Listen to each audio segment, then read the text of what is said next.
live. Bam. The audio's recording too? I just thought of that. I was like, should I record a separate thing for audio or just split the MP3 later? Whatever makes it easier for you. I guess for now I'll just split the MP3 later because that would involve me learning things. And I don't have I time. like that answer. So what would be easier for you is to record something separate now? Yes, but I don't know off the top of my head how to do that. I like that. Mm-hmm. Okay. I'm sure I could. I'm sure I have the capabilities. Just don't want to get into it right now. Yeah. I feel that. I I already pressed record, man. Let's go. Scorched earth, man. Yeah, right. Hey, Gordo, let me ask you a question, bro. Mhm. Why do you think, you know about coffee, Yes, I do. why do you think cold brew coffee is smoother? Is that, because that's what I've seen. That's my perception. Cold brew is my preferred way of doing it. Mhm. Why do I think it's smoother than like boiling it? Well, I don't really make iced coffee much, but it could be just because it's a little watered down because of the ice. No, not iced coffee. Cold brew coffee. Cold brew. Oh, cold brew coffee. Yeah, the way I get my pitcher of water. Yeah. I get my coffee beans. I pour it in there in my French press, and then I grab that and put it in the fridge overnight for multiple hours. And then when I wake up in the morning, it's ready to go. It's brewed. Yeah. Why is that smoother than like? Yeah, it's probably just hot? the heat. I don't know, because the heat does something to it. Does it? Yeah. 'Cause I know, like, in making hot brew coffee, Yeah. I have to warm up the beans and everything. Like, I have to heat up the actual filter.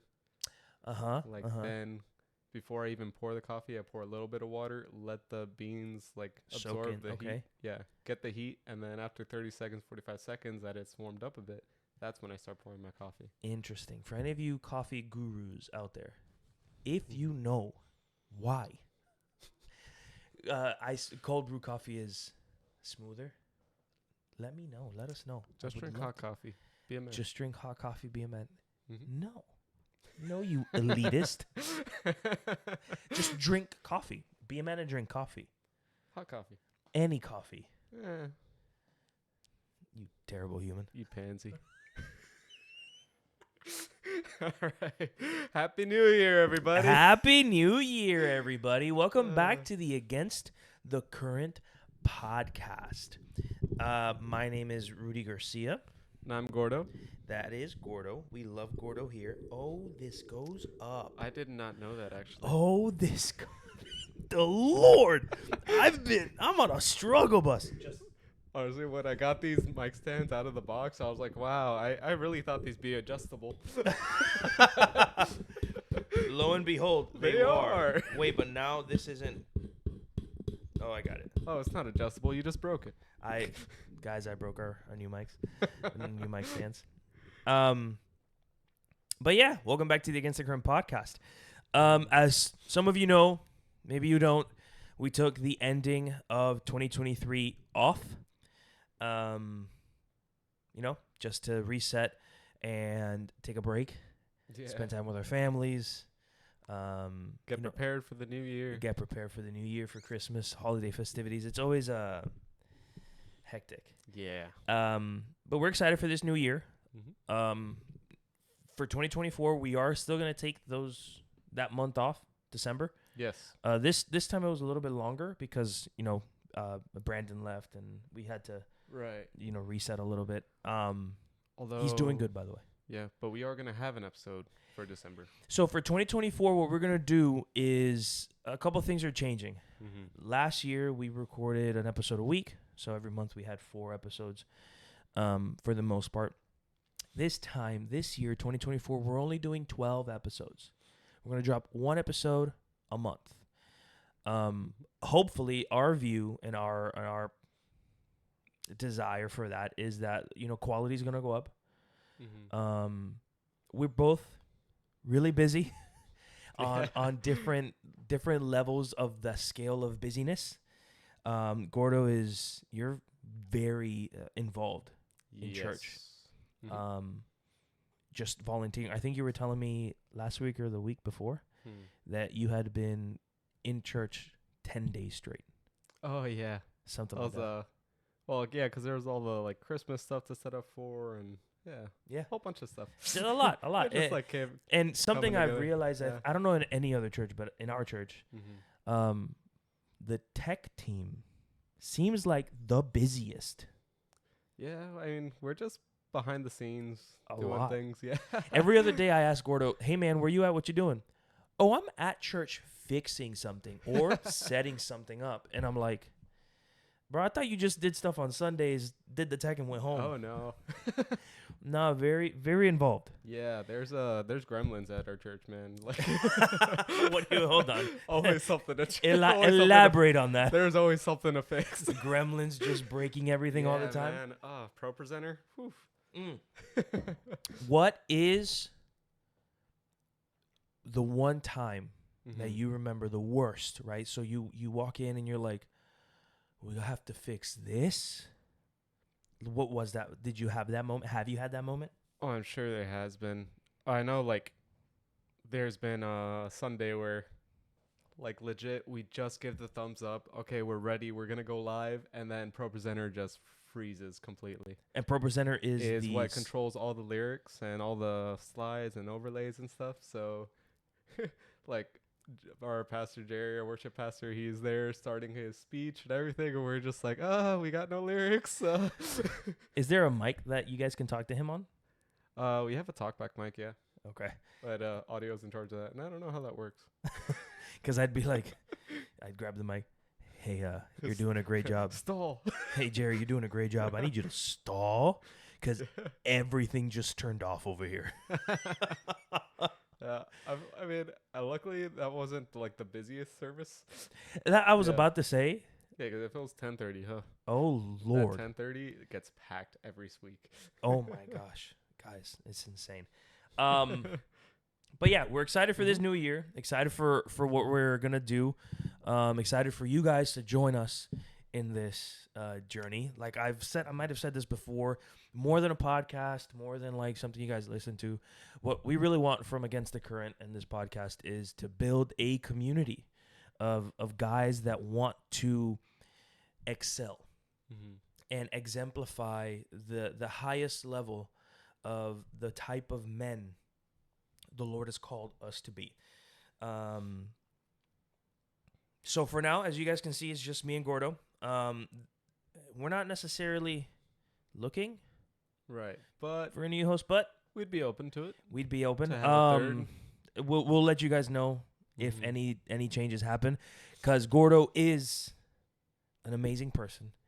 But Gordo is that type of person that has these nuggets of like wisdom and sayings, right? Few and far between. But that's what adds to their value. That for the most part, he's fixing and turning off all the fires that might be happening behind the scenes. Mostly my fault, but it's fine. They don't ask how, they ask how many. Exactly. But you're able to turn it off. But when you can, you always have something really insightful, really awesome to say. So we would like for Gordo to take that role 100%. So, but we're not necessarily looking. I love having Gordo here sitting next to me, looking at me, those beautiful brown eyes. Yeah, and I like looking at you in person instead of on a screen. So very true, very true. But yeah, just kind of keeping you guys updated. Today we're gonna talk about a very cool question. Very interesting thing to think about, and I don't know if any of you guys have, but I know I have. Today we're going to talk about, when does a boy become a man? And I'm looking at this Bible verse. It's in 1 Corinthians 13:11. And it says this: when I was a child, I spoke like a child. I thought like a child. I reasoned like a child. When I became a man, I gave up childish ways. When I became a man, I gave up childish ways. I stopped talking like a child. I stopped thinking like a child. I stopped reasoning like a child. I started reasoning like a man. And what does that mean? What does reasoning like a man mean? And the big idea that we're going to try to give across today is a boy becomes a man when he realizes that no one is going to come save him. What do I mean by that? What do we mean by that? No one is going to come save him.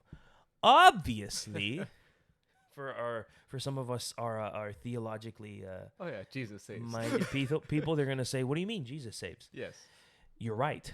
He saves us from sin. He saves us from hell, the condemnation that our sin brings. He saves us from shame and guilt and all that good stuff. Jesus does save. He saved us on the cross. Mm-hmm. But what do I mean by no one is going to come save you? As a man,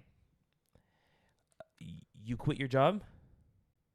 Yeah, no one's going to fund your life. No one's going to come save you. What do you mean? You make a mistake.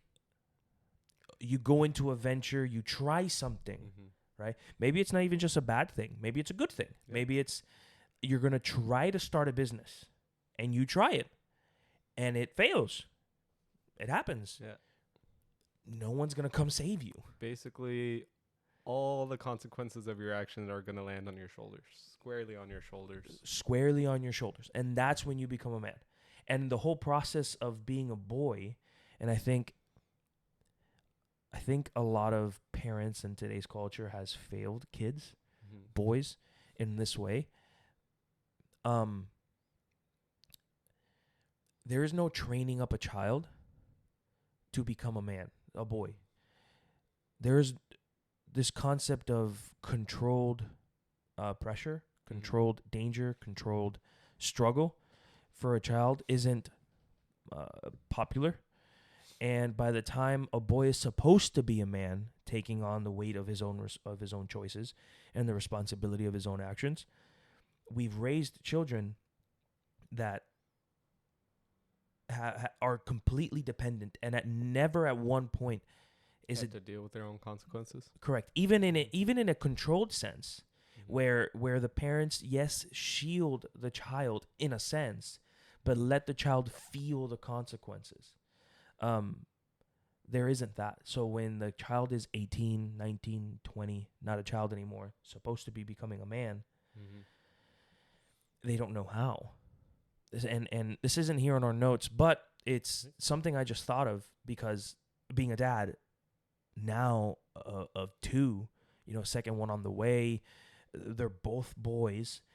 I find myself thinking about how do I raise this boy to be a man? Like, how do I raise this boy for like his future self?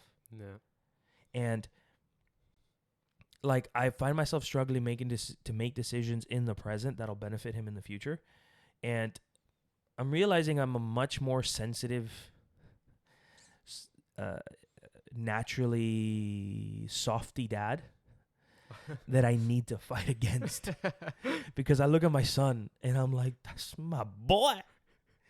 And all I want is like hug him and then when he falls, I have this voice in the back of my head. And it's like, oh, hug him. But then also comfort him, make him feel better. Right, but then I'm like, and then on the other side is his mom could do that. Yeah. I need to train him to pick himself up. Yeah, and yes, he's 2, but at some point he's not going to be 2. Right. And he always asks his mom to comfort him, and she does an amazing job at it. And I can't. And here's the thing for guys: you can't stop your wife, your child's mother, from comforting them. That's their job. You have to be the one that like helps them pick themselves up. But the comforting has its place. I have nothing against comforting the child. Like, the child has to still feel loved. Amen. Amen. And a proper not response. Like, the mom comforting the boy in a proper way sets up the boy to become a man and find a wife that knows how to comfort him, Because let's go back to like olden times, right? When war was rampant and guys went out and fought with swords and stuff. On the battlefield, the guy had to pick himself up, keep fighting, not die, blah, blah, blah.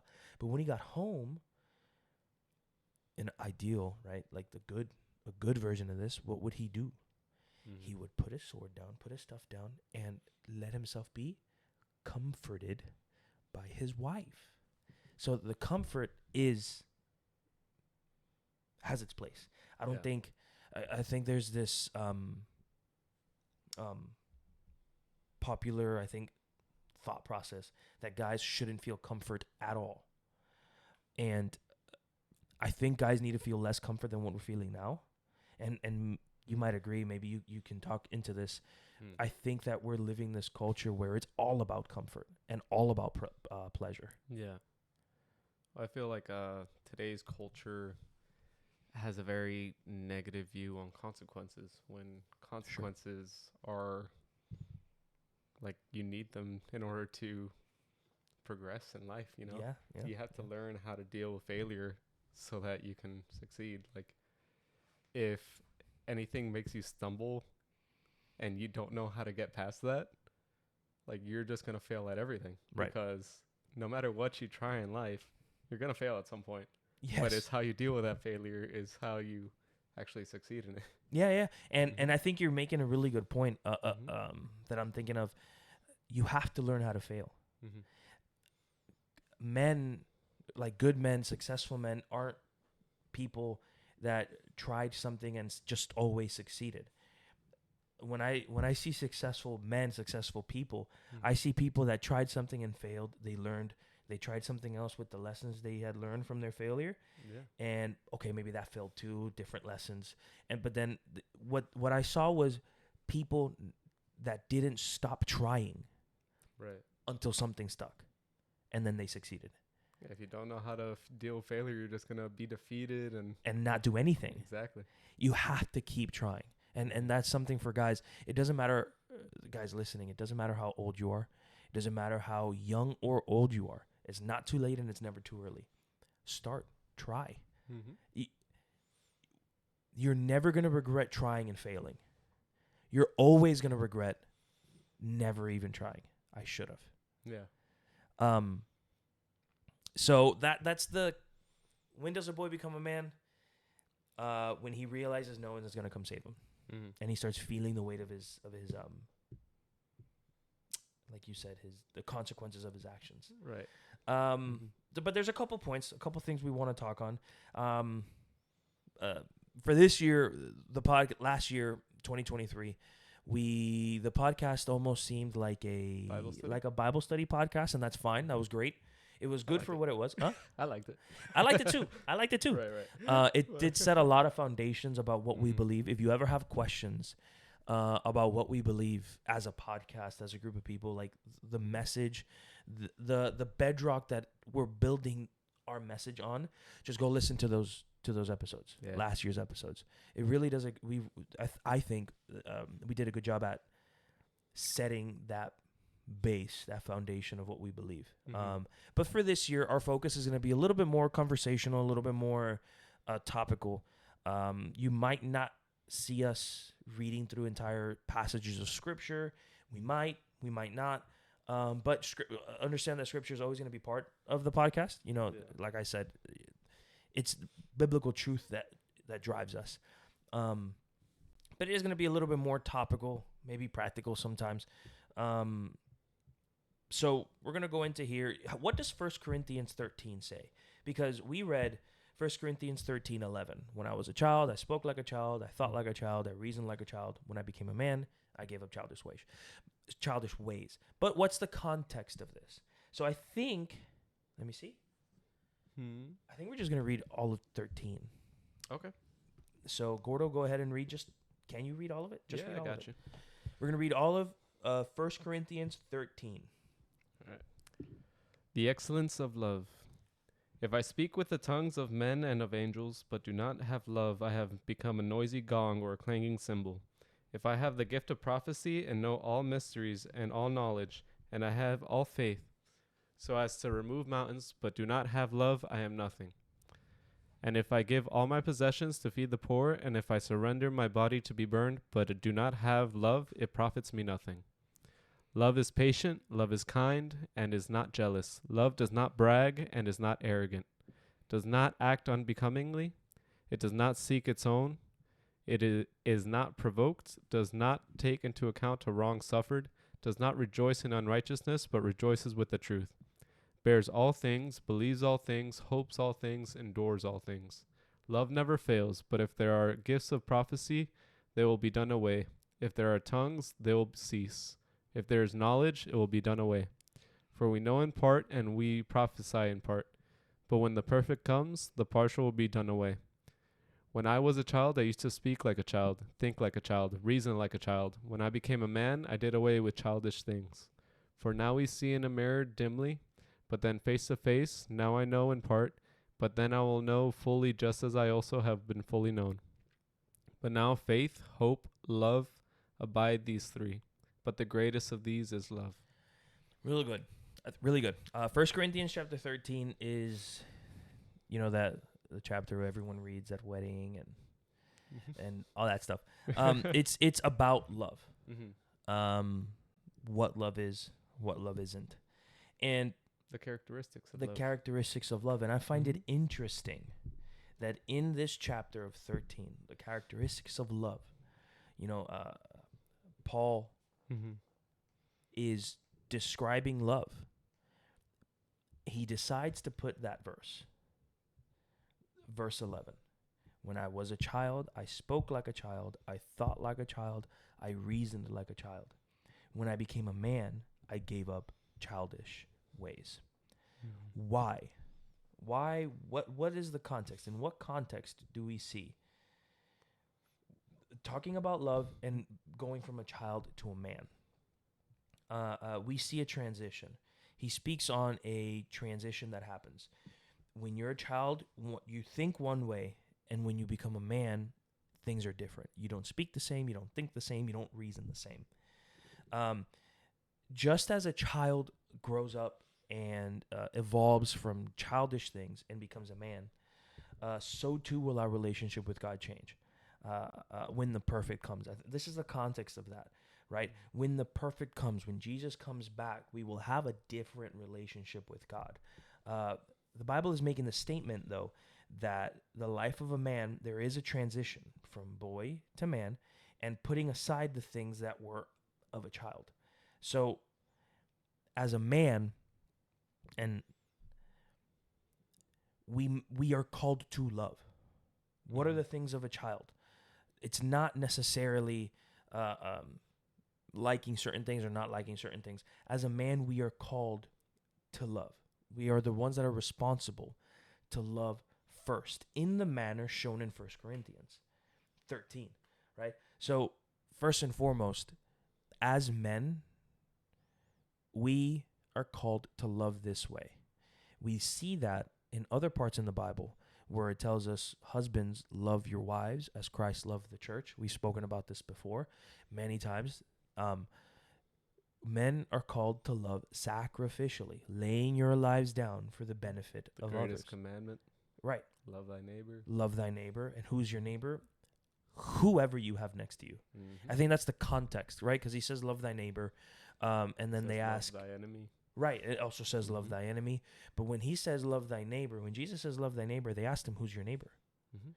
And then Jesus gave the parable of the Good Samaritan, which the idea is your neighbor is whoever's next to you. Right. Love everybody. Right. Now, that doesn't mean tolerate and accept certain things. The Bible's definition of love is not the world's definition of love. Right. Love isn't equal to, or it doesn't mean acceptance. Correct. Yeah. Right. Love means that I want the best for you. Mm-hmm. I love you. I want the best for you.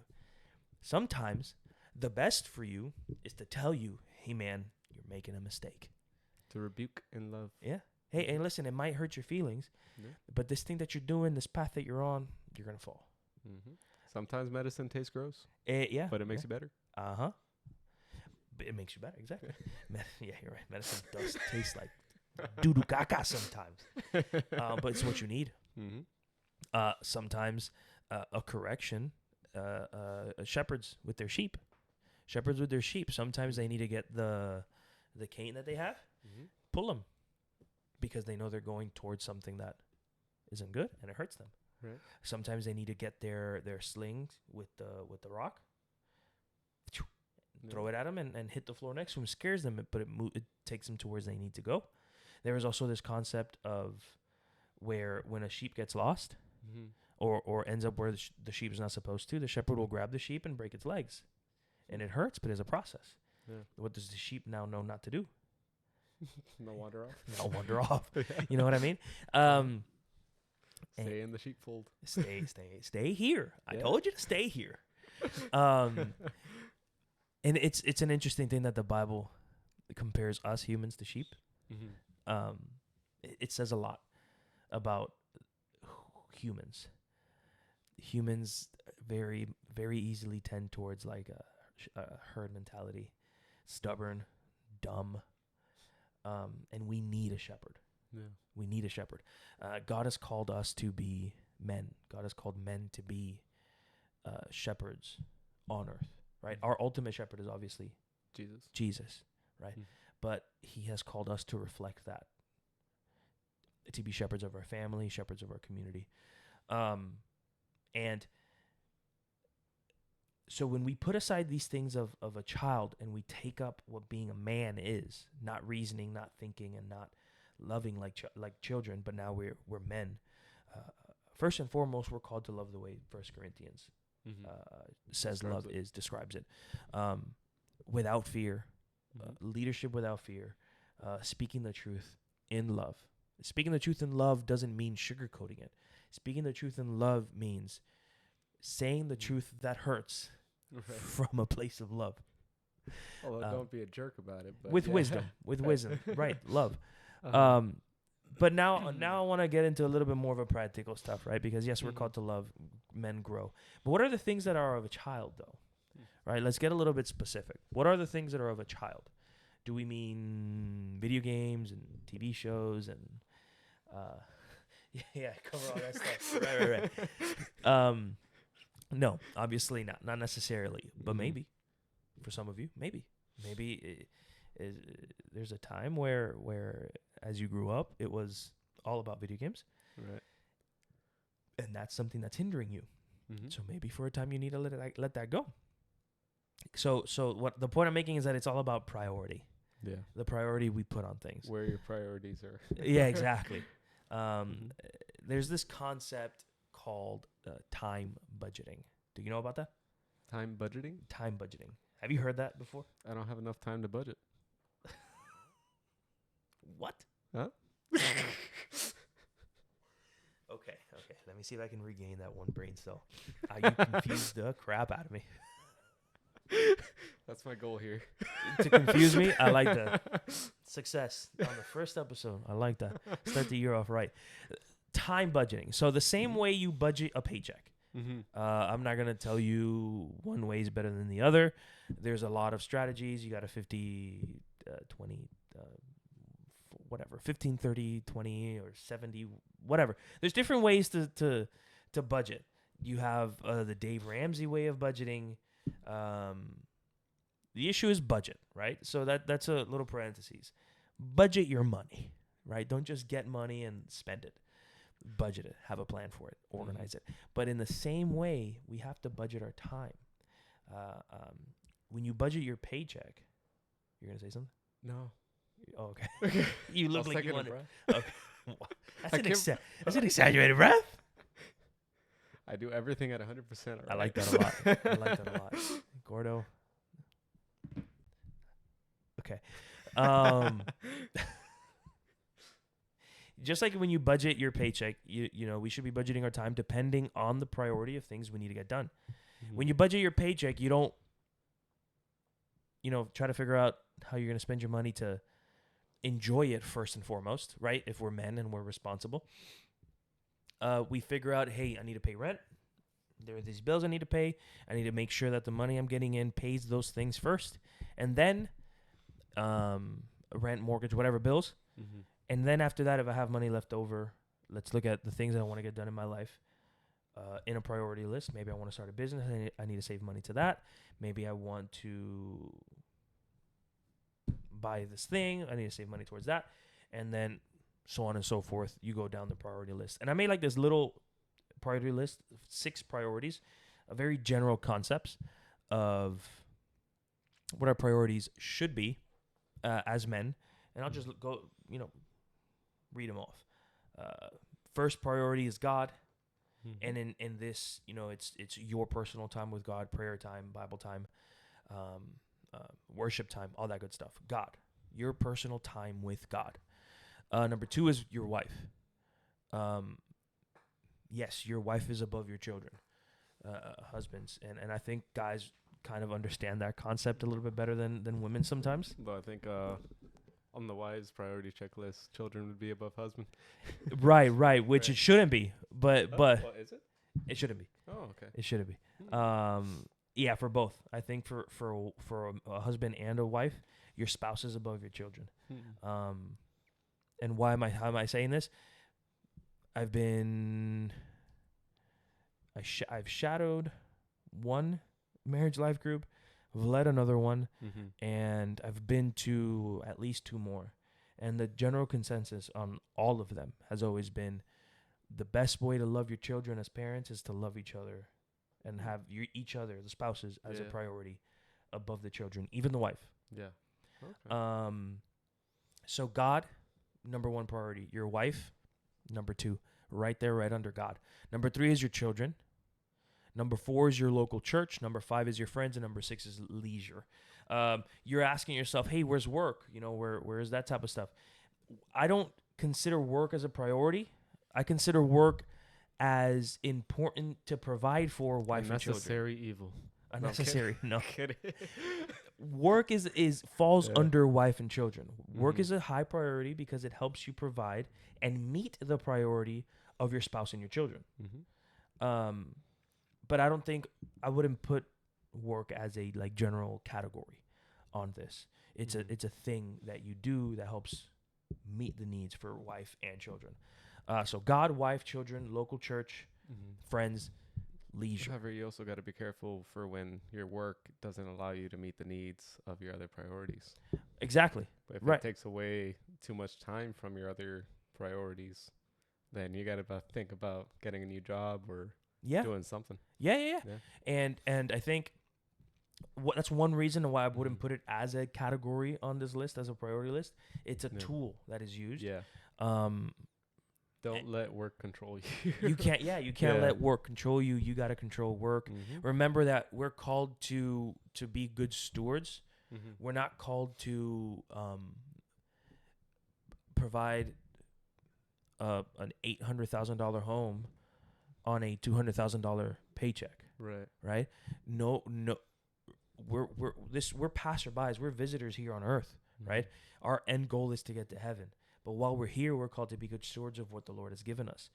Don't overwork to provide something for your family that they really don't need when they need is you as a father, right? If your work and your strife to provide for your family is neglecting them from time with you personally, then there's an issue. You got to pull back. Right. They don't need the new car as much as they need you. They don't need the new house as much as they need you. They don't need the things as much as they need you. Provide what you can where the Lord has got you. Have drive, right? Grow, that's fine. Grow in your financial life, grow in your work life, that's fine. But it can't hinder you from your family. It can't take away you from your family. Or from God. Or from God. Or from God. Local church, it's important. You gotta be plugged into your local church as a man. There's a community of people that need you and that you need them. There's a community of men there that are places in their life where you want to be. There's a community of men that you are in places of life that they want to be. You need to be in a local church to be discipled and to disciple. Right. Plenty of Timothy and Paul's. plenty of Timothy and Pauls and Timothys. And for some people, you're going to be a Paul. And for some people, you're going to be a Timothy. So you need to be connected to a local church. Friends, I grew up with parents that didn't believe in friends. And I always thought that was dumb. Even at a young age, like I didn't get it. And as I grew older, I realized that humans are both solitary. Like when you make decisions, the responsibility falls on you. Like you're solitary in that way. But we're also creatures of community. Like we need friends. Yeah. We need people that are close to us. Like men need other men that become as close as brothers, where you stand shoulder to shoulder and you fight against the evils of the world together. You can't do it alone. And like this concept of lone wolf isn't even a thing in wolf communities. Right. The lone wolf is the weaker one. Lone wolf dies very quickly.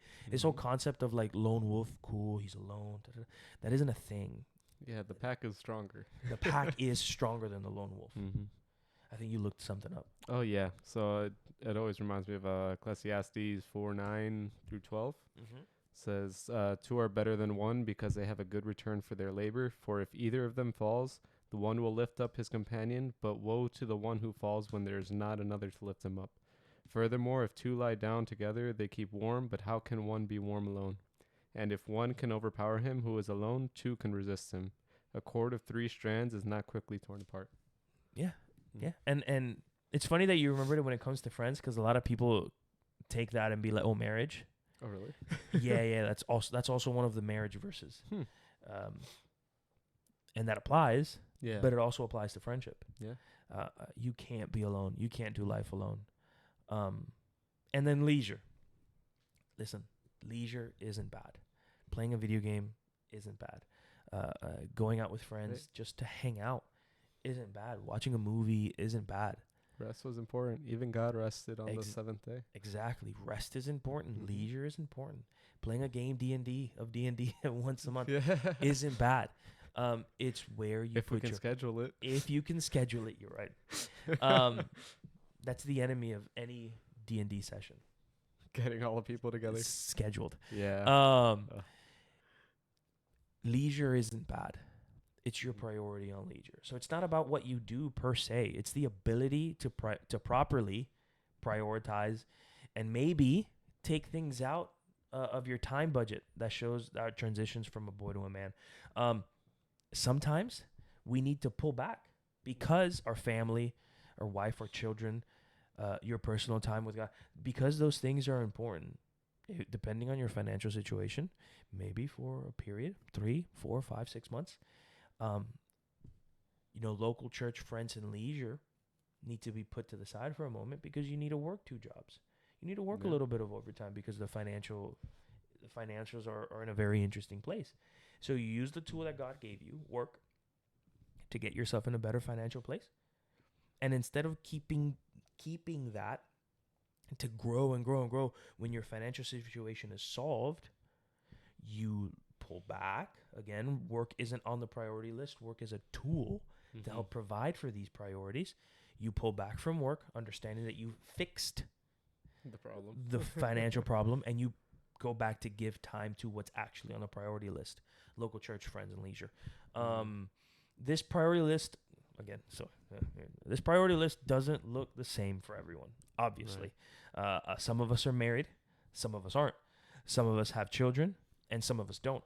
But this is a good starting point to analyze your life and see where you're budgeting your life properly or improperly. Basically, becoming from a boy to a man, you see your responsibilities, you see what you need to get done, and you do the things that you need to do to get those things done, the important things. And a lot of it is things that you don't want to do. You're sacrificing yourself and what you want to do on a daily basis. And then this last point, no one is going to come save you from your mistakes, from the consequences of those mistakes, from the repercussions of your actions. No one is going to come save you. You're going to have to live with it your own. Now we have Jesus, right? We can trust in him, set our worries on him, set our care on him, and that's fine. And that's great. That's good. Thank the Lord for that. I don't understand how a man can carry these burdens without God. And there's men out there that do it. But suicide rate in men is the highest. Yeah. And there's a reason for that. Even amongst Christian men, and Christians and suicide, and that's a conversation we'll get into on another time. But even amongst Christian men, Christian pastors, it happens. So it's an issue, right? This thing is real. No one is gonna come save you. That's true. How do we struggle well? And that's a concept, and that's a biblical concept too. We have to learn how to struggle well, right? Obviously, Jesus came to save us from condemnation of sin, the sting of death, and the permanence of the grave, right? Jesus saves us on the cross. But what about our life here on earth? Does he save us from, like I was saying, does he save us from the consequences of our actions? Sometimes he is rich in his mercy to save us from them. But is that the rule? Are we to live life wholly unworried about our actions and how they affect others or ourselves because God forgives me? God forgives everyone that's in jail right now, in prisons. They're still in prisons, and rightly so. Yeah. You know? Yes, God still forgave them, but there are consequences to our actions that are still there. And as men, a boy, when he makes a mistake, when a boy makes a mistake, he has a father there that helps bear the responsibilities of that action. And a lot of the times, the father will bear the responsibility, and the child is saved, right? When we're children, if we made a mistake, we spilled a cup of water, broke a toy, depending on the age, got dirty when we weren't supposed to, our parents were there to save us. Clean up the mess or help us clean it and show us how. You're smiling. Yeah, because I'm remembering your son eating dirt, giving him water. Yeah, and you know what's the interesting thing about that? He's eaten dirt at least 3 times already. Maybe if you let him deal with the consequences, he will. Just let him get sick. Just let him get sick, and he has to clean himself. Maybe. Okay. But as men, we have no one. Yeah. When we spill water and break a glass, we got to clean it up. We eat dirt. We're just there. When we eat dirt, you have dirt in your mouth. Yeah. No one's gonna wash it out for you. Right. As you get older, maybe like a 14, 15, 16-year-old, maybe you got a car. Maybe you're driving your parents' car. You got a flat tire. You call dad. Dad shows up, fixes it. When you're 29, 30, 24, 25, you call dad. Hey, Dad, I got a flat tire. It sounds like a you problem. It sounds like a you problem, buddy. I taught you how to fix it. Do it. Yeah. You get into a car accident. Hey, Dad, I got into a car accident. I'm not the cops. I'm not your insurance. Yeah. Figure that out, bud. And this happened to me, and I'll give a little bit of a testimony for me. Early 20s, living with my mom, myself, a brother, 2 brothers of mine, living in an apartment. It was all of our responsibilities to, pay rent. And that didn't get met. For a couple months, we got evicted. I called my dad. I was working this part-time job, making like $200 or $300 a paycheck. Some terrible paycheck. But I had a whole lot of free time. And I didn't want to give my mom any money because what I was supposed to give, my cut was almost my entire paycheck. I'm like, bro, I'm trying to keep my money. But since I wasn't giving the cut, the money wasn't met. It wasn't met. The rent wasn't met, so we got evicted. Called my dad. Hey, Dad, we got evicted. You got to figure this out. And he told me, you're a man now. You got to figure it out.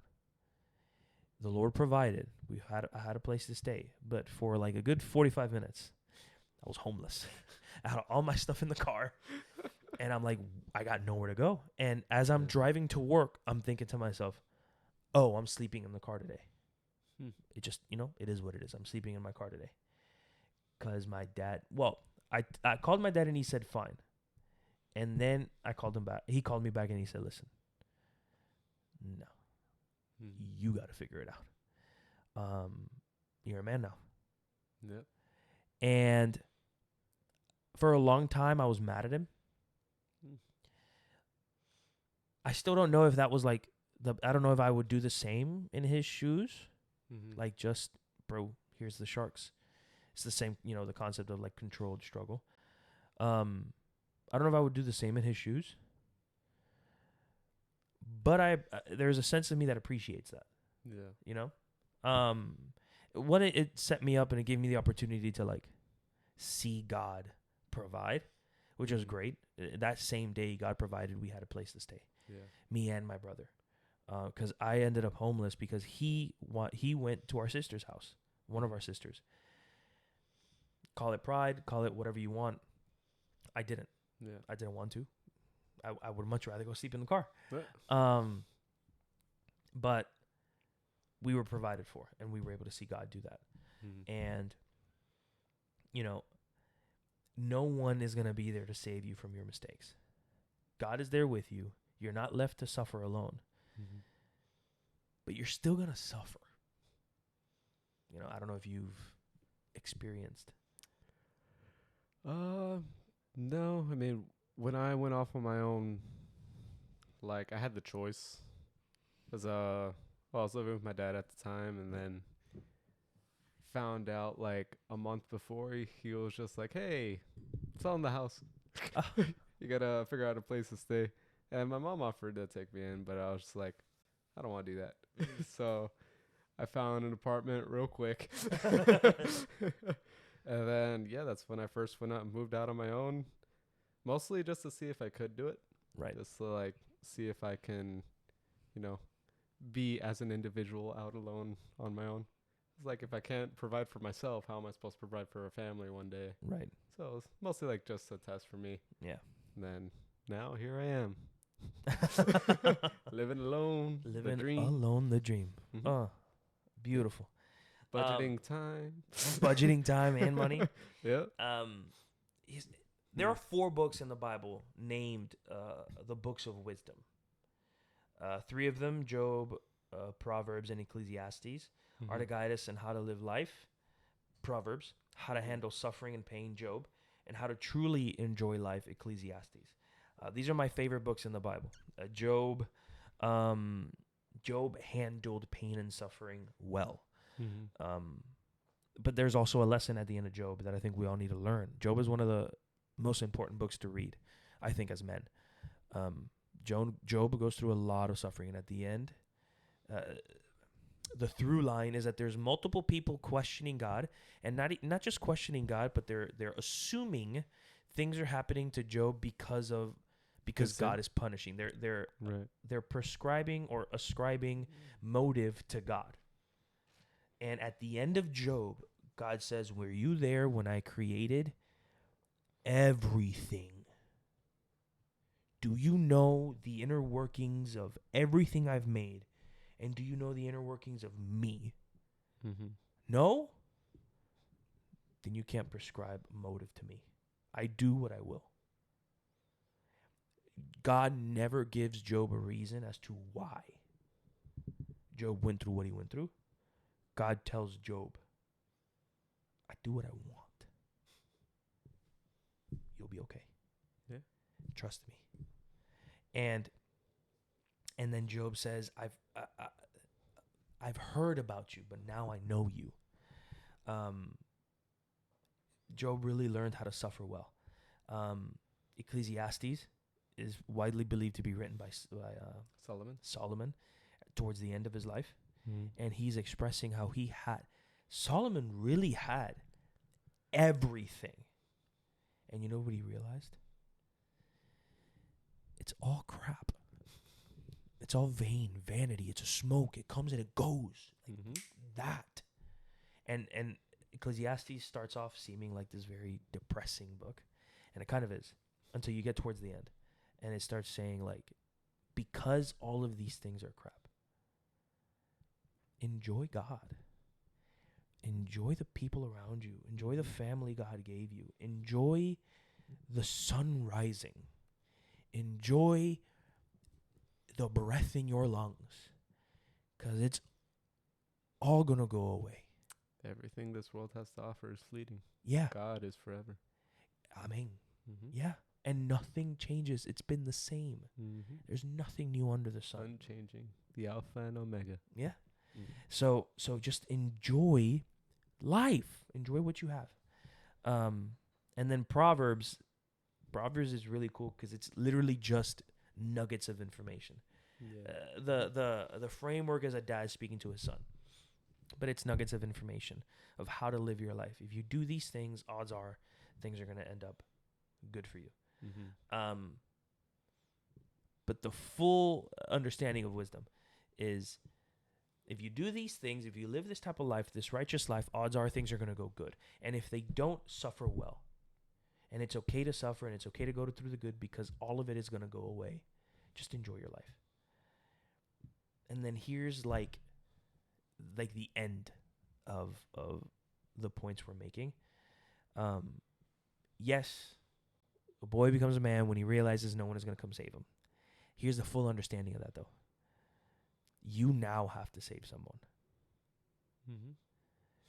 And when you get married, when you become a father, when you become a gun owner, when you develop skills in hand-to-hand combat, the simple fact that as a man, generally speaking, you have higher physical strength, pain tolerance than women and children, it gives you the responsibility to save them.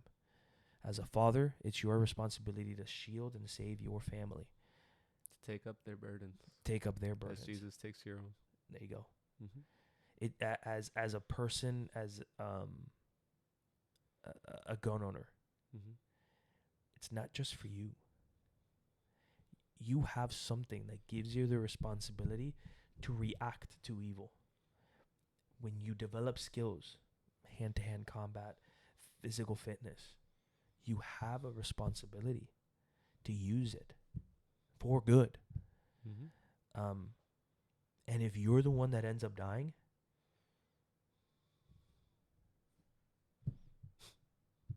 yeah. You have to put down your life for your priorities. Yeah. God, wife, children. God, wife, children. No one is going to come save you. Accept that. And let's work together to grow into the people, the men, that will save others. Anything else you have to add? No. Good? Yeah. Good? I think I'm awesome. No, that's good. Thank you guys for being here on the first episode of 2024. We love you guys. Again, come join us. Follow us on Instagram. We should actually be getting clips now. Yes. Yeah, exactly. Sorry, it took it a while. Yeah. Took a break there too. But follow us on Instagram, ATC Pod. No, that's not it. What's our Instagram? I always forget. I'm not on Instagram. No, you're not. No, you're not. But you have to be. Says who? Me. I'm kidding. Don't be on social media except to follow us. That's it. There you go. Against the Current Pod. Follow us on Instagram, Against the Current Pod. We're going to be back on that.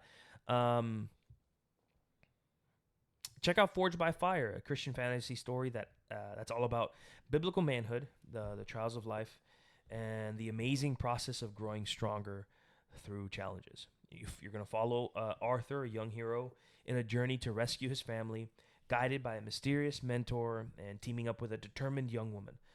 This story flips the script on modern fantasy and stands for godly principles. It's all about faith, courage, and transformation. Don't miss out on Forged by Fire.